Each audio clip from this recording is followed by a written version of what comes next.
Fala galera, como é que vocês estão? Muito prazer, deixa eu colocar minha câmera aqui rapidinho. Meu nome é Carlos Ribeiro, eu trabalho com SAP desde 2009 e tô aqui para mostrar um pouco de como é a vida do desenvolvedor SAP e também passar um pouco de conhecimento aí para vocês, tá bom? Deixa eu colocar a minha apresentação aqui com vocês e o tema de hoje é o que um desenvolvedor SAP tem que aprender em 2026, tá, pessoal? Ahn, Rapidamente aqui, eu quero explicar que o mundo SAP vem mudando, né? Vem mudando bastante e novas tecnologias vêm surgindo e hoje a gente tem um apanhado aí daquilo que o desenvolvedor precisa dominar, né, para encarar o mercado aí nos próximos anos, tá? Isso tanto para quem está começando, quanto também para quem já trabalha há mais tempo aí no ABAP e tal e precisa se atualizar, tá? Bom, a primeira coisa que está mudando e vai mudar muito mais nos próximos anos é essa parte aqui de adeus às modificações no core, né? Qual que é uma das realidades mais dolorosas que o cliente SAP sente, né? Quando tem um produto, o produto SAP, como eu comentei nos outros vídeos, no último vídeo, na verdade, ele tem possibilidade de você desenvolver coisas dentro dele, né? Fazer customizações, etc. E essas customizações ficam ali alocadas naquele servidor, né?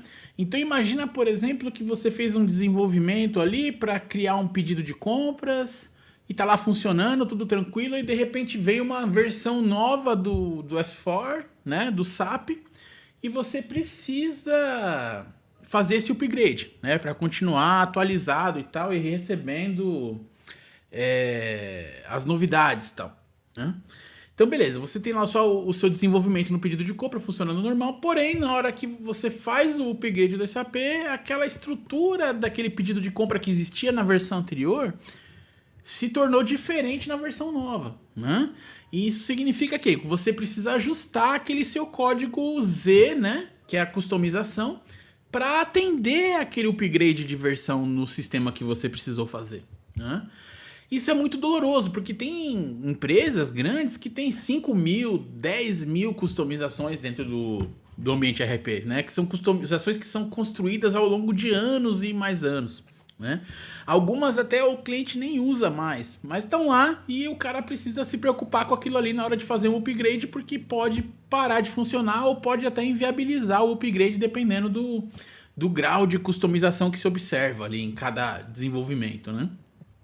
Então, o que a SAP está propondo daqui para frente é que você não vai mais mexer no core do SAP, né? Você vai ter lá o seu SAP, o seu S4HANA ali funcionando e tal. Você vai conseguir customizar as coisas dentro dele até um certo nível, né? Um nível que não impossibilita nem dificulta esses upgrades de versão, que cada vez são mais frequentes, né? Hoje a cada trimestre, quadrimestre e tal, sai uma versão nova. E, e com isso, né, você não conseguindo mais fazer aquele desenvolvimento da forma que você fazia antes, você deixa o ambiente livre para sofrer essas modificações, né? Então, a ideia principal é essa, é diminuir as customizações dentro do núcleo para favorecer upgrades de versão e a atualização do ciclo de vida aí do produto, tá? O que vem junto com essa parte de Clean Core, né? Hoje você ouve muito falar em Clean Core, Clean Core. O que é Clean Core? Clean Core é manter o RP atualizável e estável, movendo toda a lógica customizada para fora, né? Então, você agora tem outros lugares para você acomodar as suas customizações de forma a manter o core do ambiente estável, né? E fácil de se atualizar, né? Que tipo de coisas que a gente pode fazer, né? Hoje você tem os desenvolvimentos basicamente divididos em dois tipos, né? Você tem a extensibilidade no próprio aplicativo, então são ferramentas gráficas completamente no code que a SAP entrega para que você possa fazer, ou até o key user, aqui a gente não está nem falando de um programador, tá? A gente está falando daquele consultor funcional, o cara que tem mais domínio da parte do negócio ali, dos processos do SAP, ele ir lá e poder customizar a transação ali, os aplicativos, né? Agora a gente não chama mais de transação, os aplicativos até um certo nível ali, né? E o Side-by-Side Extensibility, que você pode desenvolver no BTP, né? Que é a recomendação, inclusive, mas lógico, você pode utilizar outras clouds, outros tipos de infraestrutura para fazer esses desenvolvimentos. Né? O BTP é um deles. E o que quer dizer side by side? Quer dizer lado a lado no sentido de que eu vou ter o core do meu lado e o desenvolvimento do outro lado. E o que vai ligar esses dois caras aqui são APIs e eventos do próprio S4HANA.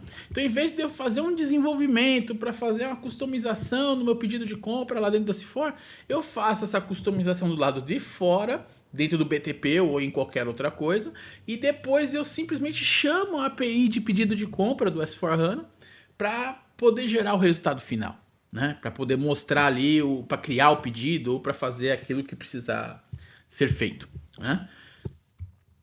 E tem 3 níveis de onde você colocar o código, né? Então você tem o Tier 1 Cloud Standard, que é dentro dessa camada de in-app extensibility aqui, né?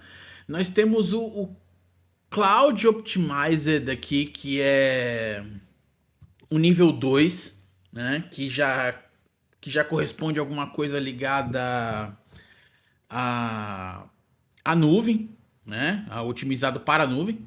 E o desenvolvimento clássico, ABAP legado, que é o que tem que parar de fazer, né? Então a gente tem essas duas formas aqui: Standard via Cloud, otimizado para Cloud, e o 3, que é o ABAP legado, que é a ideia de vocês não usar mais esse cara, só usar em último caso, né? Quando for possível ainda, porque nem sempre também vai ser possível, né? A gente vai conseguir falar um pouco mais disso aqui depois, né?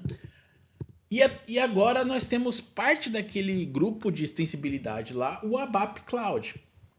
O ABAP Cloud, ele corresponde a um sistema ABAP com todos os comandos ABAP que a gente está acostumado, porém voltado para a cloud, não tem GUI, por exemplo, não tem front-end, né? Mas dentro dele você pode hospedar aplicativos wrap, né? Então Fiori, Elements aí, tudo tranquilo dentro dos BOPF aí do ABAP, né? E a ideia dele é substituir o Business Object Processing Framework e o Gateway. Para os mais antigos aí, o Gateway é SGZW,